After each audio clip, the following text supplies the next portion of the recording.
मध्यम वयातील एक गृहस्थ जे प्राथमिक स्कूलमध्ये टीचर होते, त्यांची मिसेस आणि ते ओपीडीला आले. त्रास असा होता की दृष्टी कमजोर होतीये किंवा चालत असताना ते आजूबाजूला धडकतायत आणि डोकेदुखी आहे. तर बऱ्याचशा तपासण्या केल्या, डोळ्याच्या डॉक्टरांनी पण पाहिलं.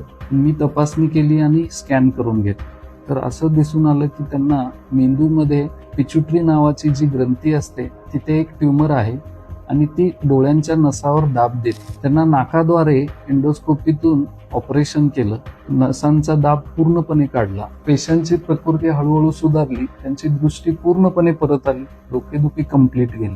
तर तात्पर्य काय, तर दृष्टीचा त्रास आणि डोकेदुखी हे फक्त दैनंदिन स्ट्रेसमुळे किंवा चष्म्याचा नंबर बदलला अशामुळे असू शकतं असं नाही, तर मेंदूमध्ये गंभीर आजार असल्यामुळे असू शकतो. तर तुम्ही अशा वेळात न्यूरोसर्जनशी कन्सल्ट केलं पाहिजे.